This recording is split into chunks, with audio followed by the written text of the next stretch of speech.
Hello everyone, आज हम इस वीडियो में डिस्कस करने वाले हैं 26 नवंबर की करंट अफेयर्स क्विज। चैनल पे आप लोग नए हैं तो चैनल को सब्सक्राइब कर दें, वीडियो अच्छी लगे तो लाइक कर दें। यहाँ पे आज हमारा फर्स्ट क्वेश्चन है और जो हमारी डेली सीरीज़ चल रही है करंट अफेयर्स की, उसका लिंक आपको डिस्क्रिप्शन बॉक्स में मिल जाएगा, तो आप लोग जाके क्वेश्चंस की प्रैक्टिस कर सकते हैं वहाँ से। और वीकली करंट अफेयर्स भी नवंबर के अपलोड हो गए हैं, वहाँ से भी जाके आप लोग प्रैक्टिस कर सकते हैं, तो उसका लिंक भी डिस्क्रिप्शन बॉक्स में मिल जाएगा। यहाँ पे फर्स्ट क्वेश्चन है हमारा, which of the following statements are correct in respect of the primary agricultural credit society और पैक्स। सो यहाँ पे करेक्ट स्टेटमेंट पूछ रहे हैं पैक्स से रिलेटेड, यानी कि primary agricultural credit society. So primary agriculture credit society are regulated in India by the cooperative societies act 1912। So यहाँ पे स्टेटमेंट 1 जो है ये बिल्कुल करेक्ट स्टेटमेंट है। पैक्स की अगर हम बात करें तो बेसिकली जो रेगुलेट हो रहा है ये किस एक्ट के तहत हो रहा है, जो कोऑपरेटिव सोसाइटीज़ एक्ट है 1912 वाला, तो 1912 के एक्ट के अकॉर्डिंग ये रेगुलेट हो रहा है इंडिया में पैक्स। सो यहाँ पे स्टेटमेंट 1 बिल्कुल करेक्ट है। PACS are regulated in India by the cooperative societies act 1912। Second है यहाँ पे, PACS are generally established at the village level. So यहाँ पे स्टेटमेंट 2 जो है ये भी बिल्कुल करेक्ट है। प्राइमरी एग्रीकल्चर क्रेडिट सोसाइटी जो है ये बेसिकली एस्टैब्लिश्ड होता है विलेज लेवल पे, प्राइमरली जो एस्टैब्लिश होता है ये ऑपरेट होता है विलेज लेवल पे होता है। सो यहाँ पे स्टेटमेंट 2 जो है ये भी बिल्कुल करेक्ट स्टेटमेंट है। थर्ड स्टेटमेंट है, farmers and agricultural workers of the village or a region are eligible to become the member of PACS। सो यहाँ पे स्टेटमेंट 3 की अगर हम बात करें तो ये भी बिल्कुल करेक्ट स्टेटमेंट है कि फार्मर्स और एग्रीकल्चरल वर्कर्स जो होते हैं विलेज में या फिर रीजन में किसी भी, सो ये जो है बेसिक मतलब वही रीजन, क्योंकि विलेज लेवल पे ऑपरेट हो रहा है, विलेज लेवल पे एस्टैब्लिश हो रहा है पैक्स। सो जाहिर सी बात है कि जो विलेज के लोग होंगे, जो विलेज के फार्मर्स होंगे, जो विलेज के एग्रीकल्चरल वर्कर्स होंगे, तो ये एलिजिबल हैं पैक्स का मेंबर बनने के लिए। सो यहाँ पे स्टेटमेंट 3 जो है ये भी बिल्कुल करेक्ट है। यहाँ पे हमसे करेक्ट पूछ रहे थे, तीनों ही स्टेटमेंट्स हमारे पास करेक्ट हैं। राइट आंसर होगा option number D, 1, 2 and 3। So option number D is the right answer. Second question है, विच की environmental treaty was open for signature at the earth summit. So यहाँ पे कह रहे हैं कि अर्थ समिट में कौन से एनवायरमेंटल ट्रीटी जो है वो साइन की गई थी। सो बेसिकली अगर हम बात करें यहाँ पे अर्थ समिट या फिर रियो समिट जिसे कहा जाता है, रियो समिट का हुआ था 1992 में। सो रियो समिट या अर्थ समिट कह लीजिए, दोनों सेम चीज़ है। तो इसके बाद कौन सी एनवायरमेंटल ट्रीटी जो है साइन की गई थी, United Nations framework convention on climate change. So UNFCCC जो है ये साइन किया गया था रियो समिट के बाद या फिर अर्थ समिट के बाद 1992 में। सो यहाँ पे और अगर हम बात करें कितनी मेंबर कंट्रीज़ थी, सो 172 कंट्रीज़ थी, टोटल 172 कंट्रीज़ थी जिसने साइन किया था UNFCCC को। So United Nations framework convention on climate change is the right answer. और मेंबर कंट्रीज़ थी 172। रियो समिट भी कहा जाता है, अर्थ समिट भी कहा जाता है, कब हुआ था 1992 में। The next question is, consider the following with reference to the PAN 2.0 project. So PAN 2.0 project की अगर हम बात करें, सो बेसिकली ये ई गवर्नेंस प्रोजेक्ट है। यहाँ पे स्टेटमेंट 1 बिल्कुल करेक्ट है। ये PAN प्रोजेक्ट जो है ये क्या है, ये ई गवर्नेंस प्रोजेक्ट है, it is an e governance project. So statement 1 बिल्कुल करेक्ट है। सेकेंड स्टेटमेंट है, it aims to make the permanent account number a common business identifier. So यहाँ पे स्टेटमेंट 2 जो है ये भी बिल्कुल करेक्ट है। यहाँ पे हमसे करेक्ट पूछ रहे हैं तो सेकेंड स्टेटमेंट भी हमारी बिल्कुल करेक्ट है। थर्ड है यहाँ पे, it is applicable for all digital systems of government agencies. So यहाँ पे स्टेटमेंट 3 भी बिल्कुल करेक्ट है, ये एप्लीकेबल है सारे डिजिटल सिस्टम के लिए, जो गवर्नमेंट एजेंसीज की जो ऑल डिजिटल सिस्टम है उन सब के लिए एप्लीकेबल है। सो यहाँ पे थर्ड स्टेटमेंट भी हमारी बिल्कुल करेक्ट है। यहाँ हमसे करेक्ट पूछ रहे थे, आंसर होगा all of the above. So all 3 are is the right answer, option number C. The next question is, consider the following with reference to the international criminal code. So international criminal code की अगर हम बात करें, so international criminal code जो establish हुआ है, basically ये establish हुआ है 2002 में। 2002 में इस्टेब्लिश हुआ है रोम स्टैट्यूट के बाद। रोम स्टैट्यूट कब हुआ था, रोम स्टैट्यूट हुआ था 1998 में।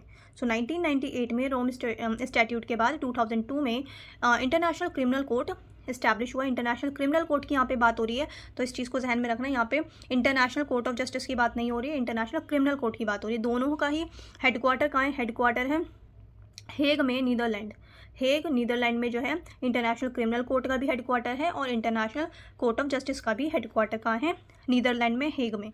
सो यहाँ पे अगर हम क्रिमिनल कोर्ट की बात करते हैं तो ये इस्टेब्लिश हुआ था 2002 में रोम स्टैट्यूट के बाद। रोम स्टैट्यूट कब हुआ था, 1998 में।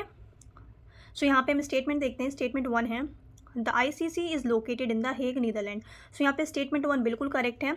अभी मैंने आपको बताया कि international criminal court and international court of justice. चाहे कोई भी आ जाए, इंटरनेशनल कोर्ट ऑफ जस्टिस या फिर इंटरनेशनल क्रिमिनल कोर्ट, तो आपको ये चीज़ जहन में रखनी है कि दोनों का ही हेडक्वार्टर कहाँ है, हेग में, नीदरलैंड में। ठीक है, सो नीदरलैंड में ये जगह है हेग, यहाँ पे इंटरनेशनल क्रिमिनल कोर्ट और इंटरनेशनल कोर्ट ऑफ जस्टिस दोनों का ही हेडक्वार्टर है। सेकेंड है the ICC was established by the Geneva convention.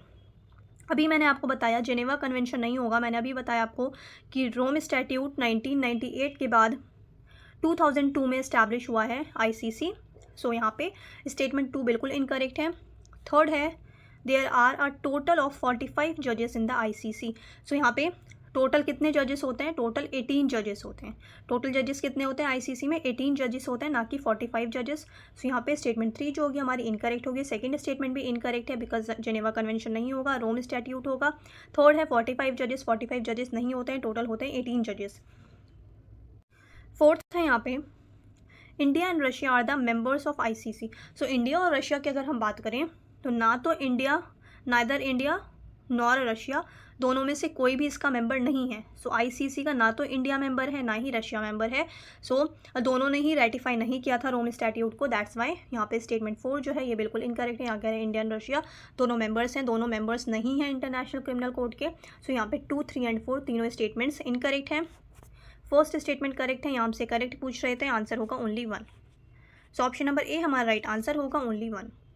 The next question is which of the following is true about the speaker of the Lok Sabha. So यहाँ पे true पूछ रहे हैं, correct पूछ रहे हैं कि स्पीकर ऑफ द लोकसभा से रिलेटेड जो करेक्ट स्टेटमेंट है यहाँ पे वो बतानी हमने। सो यहाँ पे जो हमारा राइट आंसर होगा वो होगा the speaker can cast a vote only in case of tie. So यहाँ पे स्टेटमेंट 1 जो है ये बिल्कुल करेक्ट स्टेटमेंट है बिकॉज स्पीकर जो होता है वो तभी वोट कास्ट कर सकता है अपना जब फॉर एग्जांपल कोई बिल है उस पर वोटिंग हो रही है, और जब वोटिंग हुई तो मान लेते हैं ओपोजिशन एंड जो रूलिंग पार्टी के वोट्स हैं वो बिल्कुल इक्वल हैं, तो ऐसे केस में क्या होगा, स्पीकर जो है अपना वोट कास्ट करेंगे। सो यहाँ पे स्टेटमेंट 1 जो है ये बिल्कुल करेक्ट है, ऑप्शन नंबर ए जो होगा ये राइट आंसर होगा।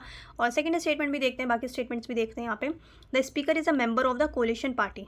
सो यहाँ पे ज़रूरी नहीं है, यहाँ पे ऑप्शन नंबर बी जो है ये इनकरेक्ट होगा। ओपोजिशन ये स्पीकर जो है ये जनरली क्या होता है रूलिंग पार्टी से होते हैं। अब रूलिंग पार्टी कोई भी हो, चाहे वो मेजॉरिटी में सिंगल लार्जेस्ट पार्टी हो या फिर कोलिशन में गवर्नमेंट हो, तो ये डिपेंड करता है। सो यहाँ पे स्टेटमेंट 2 जो है ये बिल्कुल इनकरेक्ट है। थर्ड है यहाँ पे the speaker is appointed by the cabinet committee. So ये स्टेटमेंट भी बिल्कुल इनकरेक्ट है बिकॉज स्पीकर का क्या होता है, स्पीकर के लिए इलेक्शन होते हैं बाय सिंपल मेजॉरिटी इलेक्शन होते हैं, इलेक्शन कंडक्ट होते हैं। अच्छा, और अगर स्पीकर के इलेक्शन की बात करें तो इलेक्शन जो होता है स्पीकर का वो कैसे होता है, सिंपल मेजॉरिटी के तहत। और अगर हम रिमूवल की बात करते हैं, स्पीकर को अगर रिमूव करना है तो वो कैसे कर सकते हैं, वो होगा इफेक्टिव मेजॉरिटी। सो स्पीकर का रिमूवल जो होता है वो होता है इफेक्टिव मेजॉरिटी के थ्रू। सो यहाँ पे ऑप्शन नंबर सी जो है ये भी इनकरेक्ट है। थर्ड यहाँ पे लास्ट है the speaker holds office for 6 years, term of 6 years। सो यहाँ पे स्टेटमेंट डी जो है ये भी बिल्कुल करेक्ट है। जनरली जो हमारा लोकसभा का या स्टेट लेजिस्लेटिव असेंबली का जो टेन्योर होता है वो कितना होता है, 5 years। तो यहाँ पे जो स्पीकर हैं वो भी 5 years के लिए अपॉइंट किए जाते हैं, और या फिर सरकार अगर गिर गई कभी भी 5 years से पहले तो तब स्पीकर तब स्पीकर की सीट वेकेंट हो जाएगी। सो यहाँ पे बेसिकली जितना रूलिंग पार्टी का टेन्योर होगा उतना ही स्पीकर का भी टेन्योर होगा। अच्छा, और एक चीज़ और इस स्टेटमेंट में दे देते हैं कि जब कोई भी जैसे अब लोकसभा का टर्म है, ख़त्म हुआ लोकसभा का टर्म, तो उस टाइम पे सारे मेंबर्स जो होते हैं, एमपीज़ जो होते हैं वो क्या कर रहे होते हैं, रिज़ाइन कर रहे होते हैं। तो उस वक्त स्पीकर रिज़ाइन नहीं करते हैं। स्पीकर कब रिज़ाइन करते हैं, स्पीकर जो है रिज़ाइन करते हैं जब न्यूली इलेक्टेड लोकसभा इलेक्ट हो जाती है, उसके बाद स्पीकर जो है वो रिज़ाइन करते हैं। सो यहाँ पे जो होगा ये भी दे देते हैं स्टेटमेंट में कितनी बार, तो इस चीज़ को आपको जहन में रखना है कि जब न्यू पार्टी इलेक्ट हो जाती है या फिर दोबारा जब फ्रेश इलेक्शन के बाद जब गवर्नमेंट बनती है तो उसके बाद जो स्पीकर होते हैं उसके बाद रिज़ाइन करते हैं, फिर वहाँ पे दोबारा इलेक्शन होते हैं स्पीकर के, फिर नए स्पीकर अपॉइंट किए जाते हैं, या फिर अगर उन्हें ही दोबारा स्पीकर बनने होता है तो उन्हीं के लिए दोबारा इलेक्शन होते हैं। सो यहाँ पे जो प्रोसेस होता है ये कितनी बार पूछ लेते हैं रिजाइनेशन से रिलेटेड, तो ये फैक्ट आपको ध्यान में रखना है। The next question is consider the following statements regarding PROBA 3। So PROBA 3 mission की अगर बात करें, सो ये प्रोबा 3 मिशन ये यूरोपियन स्पेस एजेंसी का मिशन है, और इसे लॉन्च किसने किया है, इसे लॉन्च किया है इसरो ने। लास्ट वाला जो था प्रोबा उसको भी इसरो ने ही लॉन्च किया था, और अभी जो प्रोबा 3 है इसको भी इसरो ही लॉन्च कर रहा है, और ये यूरोपियन स्पेस एजेंसी का मिशन है बेसिकली। सो यहाँ पे स्टेटमेंट 1 है, it is NASA's latest mission to study the solar corona. So यहाँ पे स्टेटमेंट 1 बिल्कुल इनकरेक्ट है, बिकॉज ये नासा का मिशन नहीं है। मैंने आपको अभी बताया यूरोपियन स्पेस एजेंसी का ESA का मिशन है, बट ये यहाँ पे ये सही चीज़ है कि ये मिशन जो है सोलर कोरोना को स्टडी करने के लिए है। सो यहाँ पे ये पार्ट जो है ये बिल्कुल करेक्ट है कि ये मिशन जो है ये स्टडी करने के लिए है सोलर कोरोना को, बट ये नासा का मिशन नहीं है, ये है यूरोपियन स्पेस एजेंसी का। सो यहाँ पे स्टेटमेंट 1 बिल्कुल इनकरेक्ट है। सेकेंड स्टेटमेंट है the mission will attempt the first ever precision formation flying where two satellites will fly together and maintain a fixed configuration in space। सो यहाँ पे स्टेटमेंट 2 बिल्कुल correct है। सो स्टेटमेंट 2 यहाँ पे हमारी करेक्ट होगी, यहाँ पे हमसे करेक्ट पूछ रहे हैं तो स्टेटमेंट 2 हमारी बिल्कुल करेक्ट है। थर्ड है यहाँ पे it will be launched by SpaceX heavy falcon rocket. So यहाँ पे मैंने आपको स्टार्टिंग में बताया इसे लॉन्च कौन कर रहा है, प्रोबा 3 को इसरो। सो यहाँ पे SpaceX नहीं होगा, इसरो होगा, दैट्स वाई स्टेटमेंट 3 जो है ये भी हमारी इनकरेक्ट है। सो यहाँ पे आंसर जो होगा वो होगा ओनली 1, बिकॉज हमसे करेक्ट पूछ रहे हैं, इनकरेक्ट नहीं पूछ रहे, तो आंसर होगा only 1। The next question is consider the following statements regarding places of worship act 1991। So places of worship act 1991 की बात करें, so it states that the religious character of any place of worship as it existed on August 15, 1947 must be maintained. So यहाँ पे statement 1 जो है ये बिल्कुल correct statement है कि जो प्लेसेस ऑफ वर्शिप एक्ट 1991 है ये क्या था, ये बेसिकली एक्ट जो था ये इस एक्ट में कहा गया कि जो August 15, 1947, क्योंकि हमारा देश आज़ाद हुआ, हमारा मुल्क आज़ाद हुआ है 1947 August 15 को।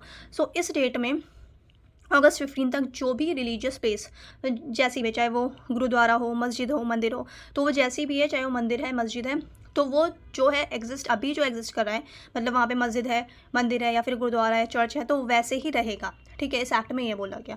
सो मस्ट बी मेंटेन। यहाँ पे स्टेटमेंट 1 जो है ये बिल्कुल करेक्ट है। सेकंड जो है, अच्छा और कितनी बार स्टेटमेंट में पूछ लेते हैं, जो ये अयोध्या केस था या बाबरी केस, जो ये अयोध्या केस जो है, तो इसको जो है ये बेसिकली इस केस के अंडर इसको नहीं रखा गया था। प्लेसेस ऑफ वर्शिप एक्ट 1991 के इस एक्ट के तहत ये नहीं रखा गया था, इसको इस एक्ट से बाहर रखा गया था, बाबरी केस को या फिर अयोध्या केस को। सो यहाँ पे स्टेटमेंट 2 है it bars the conversion in full और part of a place of worship of any religious denomination into a place of worship of a different religious denomination. So यहाँ पे स्टेटमेंट 2 जो है ये भी बिल्कुल करेक्ट है। ये बेसिकली चाहे मॉस्क हो, चाहे टेंपल हो, चाहे गुरुद्वारा हो, चाहे चर्च हो, कोई भी रिलीजियस प्लेस है तो उसको कोई भी कन्वर्ट नहीं कर सकता, कोई भी उसको मतलब चेंज नहीं कर सकता। अगर वो मस्जिद है तो मस्जिद ही रहेगी, उसको कोई चर्च नहीं बना सकता, कोई उसको मंदिर नहीं बना सकता, ऐसा इस एक्ट में बोला गया है। सो बेसिकली ये एक्ट जो है ये रोकता है कन्वर्जन को, चाहे वो फुल हो चाहे फुल कन्वर्जन हो, किसी चीज़ को डेमोलिश करके वहाँ पे नई चीज़ बनाई गई हो तो इस चीज़ को भी रोकता है, या फिर उस रिलीजियस प्लेस का कोई एक छोटा सा पार्ट जो है उसको चेंज करके किसी और रिलीजियस प्लेस बनाया गया हो, कोई और रिलीजियस प्लेस बनाया गया हो, तो वो भी ये एक्ट रोकता है। ना तो आप फुल कर सकते हैं, ना ही उस चीज़ का, उस प्लेस का कोई भी पार्ट आप कन्वर्ट कर सकते हैं, कोई भी पार्ट आप चेंज कर सकते हैं। इन सब चीज़ों को रोकता है ये एक्ट। सो यहाँ पे स्टेटमेंट 1 एंड स्टेटमेंट 2 दोनों ही बिल्कुल करेक्ट है। एक्ट क्या है, ये एक्ट है प्लेसेस ऑफ वर्शिप एक्ट 1991, तो दोनों ही बातें मेंशन की गई है इस एक्ट में। इस चीज़ को आपको ध्यान में रखना है। यहाँ से करेक्ट पूछ रहे थे, आंसर होगा both 1 and 2। So option number C जो यहाँ पे हमारा राइट आंसर होगा both 1 and 2। The next question is consider the following statements. So यहाँ पे कह रहे हैं it is a tributary of Ganga river originating in Uttarakhand. So यहाँ पे कुछ कैरेक्टरिस्टिक्स बताए गए, हमने यहाँ पे रिवर का नाम बताना है। सो यहाँ पे पूछे the above statements describe which of the following river. So यहाँ पे पहले स्टेटमेंट्स पढ़ते हैं। It is a tributary of the Ganga river originating in Uttarakhand. So Ganga river की अगर बात करें तो गंगा रिवर की बहुत सारी ट्रिब्यूटरी है। तो सेकंड स्टेटमेंट पढ़ते हैं, इट ओरिजिनेट्स फ्रॉम दूधा टोली इन पावरी गढ़वाल। सो अगर हम दूधा टोली से बात करें, दूधा टोली गढ़वाल, यहाँ से कौन सी रिवर जो ओरिजिनेट होती है अभी देखते हैं। यहाँ पे पहले थर्ड पढ़ते हैं, the city of Bareilly lies on the banks of the river. So अगर हम बरेली की बात करते हैं, सिटी ऑफ बरेली और city of Moradabad, city of Bareilly and city of Moradabad, ये दोनों ही जो सिटी हैं ये कौन सी रिवर की बैंक पे हैं, कौन सी रिवर के किनारे पे हैं, ये जो है basically Ramganga river, Ramganga river के किनारे पे है बरेली एंड मुरादाबाद। दोनों ही सिटी जो है, दोनों ही सिटी चाहे वो बरेली हो और मुरादाबाद, दोनों ही रामगंगा रिवर की साइड पे। और ये ट्रिब्यूटरी भी है गंगा रिवर की जो ओरिजिनेट होती है उत्तराखंड में। रामगंगा रिवर जो ओरिजिनेट होती है उत्तराखंड से, गंगा रिवर की ट्रिब्यूटरी है और ये ओरिजिनेट बेसिकली कहाँ से होती है, दूधा टोली पावरी गढ़वाल। सो और ये जो बरेली है और जो मुरादाबाद है वो इस नदी के किनारे पर है। On the banks of the river Bareilly and Moradabad. Then it passes through the Jim Corbett National Park, और ये पास होते हैं जिम कॉर्बेट नेशनल पार्क से। सो ये कौन सी रिवर है, ये है Ramganga. So Ramganga river is the right answer, option number B. So अगर ऐसा क्वेश्चन आया आपके पास तो वहाँ पे ज़रूरी नहीं कि अगर आपको एक चीज़ नहीं पता है तो आपको दूसरी भी नहीं पता, तो आप दूसरी स्टेटमेंट पढ़ के, दूसरी लाइन पढ़ करके, पैराग्राफ के फॉर्म में हो तो आप दूसरी लाइन पढ़ करके बहुत इजीली सॉल्व कर सकते हैं ऐसे क्वेश्चंस। क्योंकि यहाँ पे अगर हम बात करें, जैसे बरेली दिया था, सो बरेली से जहन में आया, जैसे मुरादाबाद और बरेली दोनों ही कौन से रिवर पे हैं, रामगंगा रिवर पे, तो इस तरीके से हम सॉल्व कर सकते हैं ऐसे क्वेश्चंस, ये इजी क्वेश्चंस होते हैं। सो यहाँ पे ऑप्शन नंबर बी जो होगा यहाँ पे राइट आंसर होगा, Ramganga. The next question is consider the following statements regarding article 368 of the constitution. So article 368 किसके लिए है, आर्टिकल 368 जो अमेंडमेंट की जाती है कॉन्स्टिट्यूशन में वो किसके तहत की जाती है, आर्टिकल 368। सो यहाँ पे स्टेटमेंट 1 है, यहाँ हमने करेक्ट बताना है। So parliament's power under article 368 to amend the constitution extends to the preamble. So यहाँ पे स्टेटमेंट 1 बिल्कुल करेक्ट है कि प्रीएम्बल में भी चेंजेस कर सकते हैं, बट जो बेसिक स्ट्रक्चर है उसमें चेंजेस नहीं किए जा सकते प्रीएम्बल में। जैसे कि आप 42nd अमेंडमेंट की बात करें तो 42nd अमेंडमेंट एक्ट के तहत 3 वर्ड्स जो है प्रीएम्बल में ऐड किए गए थे, सोवरेन, सोशलिस्ट, सेक्युलर। सो यहाँ पे जो बेसिकली अमेंडमेंट पावर है तो इसमें अमेंडमेंट कर सकते हैं प्रीएम्बल में, बट उसका बेसिक स्ट्रक्चर जो है उसमें कोई भी अमेंडमेंट नहीं कर सकते। सो यहाँ पे स्टेटमेंट 1 बिल्कुल करेक्ट है। सेकंड स्टेटमेंट है the date of adoption of the constitution does not curtail और restrict parliament's power under article 368। So यहाँ पे स्टेटमेंट 2 जो है ये भी हमारी बिल्कुल करेक्ट स्टेटमेंट है। सो यहाँ पे हमारा राइट आंसर होगा, करेक्ट पूछ रहे हैं, both 1 and 2। So option number C जो है यहाँ पे राइट आंसर होगा, both 1 and 2। The next question is consider the following members of the constituent assembly. So constituent assembly के जो ड्राफ्टिंग कमेटी में मेंबर्स थे वो हमने बताने हैं यहाँ पे। सो अगर हम कॉन्स्टिट्यूंट असेंबली की ड्राफ्टिंग कमेटी की अगर हम बात करते हैं तो ड्राफ्टिंग कमेटी में टोटल 7 मेंबर्स थे, टोटल 7 मेंबर्स थे। और इन 7 मेंबर्स में से जो हेड थे, हेड कौन थे, डॉक्टर अम्बेडकर हेड थे, ड्राफ्टिंग कमेटी के हेड थे या चेयरमैन थे कौन, डॉक्टर अम्बेडकर। सो यहाँ पे टोटल 7 मेंबर्स थे, और ये 7 मेंबर्स कौन कौन से थे, 7 मेंबर्स थे अल्लादी कृष्णा स्वामी अय्यर। सो यहाँ पे 1 होगा, Alladi Krishnaswami Ayyar, N Gopalaswami, B R Ambedkar, K M Munshi. 7 total member थे, 4 हो गए, Alladi Krishnaswami Ayyar, K M Munshi, N Gopalaswami Ayyar, Mohammad Saadulla, B L Mitter and D P Khaitan. So ये 7 नाम आपको बहुत अच्छे से ध्यान में रखने हैं। अच्छा, और एक और चीज़, बी एल मित्तर जो थे, बी एल मित्तर ये बेसिकली इन्होंने हेल्थ इशू की वजह से इन्होंने रिज़ाइन कर दिया था, और इनकी जगह फिर कौन आए थे, इनकी जगह आए थे एन माधव राव। सो ऐसे भी पूछ लेते हैं स्टेटमेंट, तो इन सब फैक्ट्स को आपको ध्यान में रखना है। एन माधव राव जो थे ये इन्होंने रिप्लेस किया था, एन माधव राव ने रिप्लेस किया था किसको, बी एल मित्तर को। एंड डी पी खैतान की अगर हम बात करें, डी पी खैतान मेंबर थे और इनकी डेथ हो गई थी 1948 में डेथ हो गई थी, जिनके बाद सो डी पी खैतान को रिप्लेस किसने किया था, टी टी कृष्णामाचारी। तो इनके बाद कौन आया था इनकी जगह पे, टी टी कृष्णामाचारी। सो ये कुछ फैक्ट्स हैं आपको ध्यान में रखना है।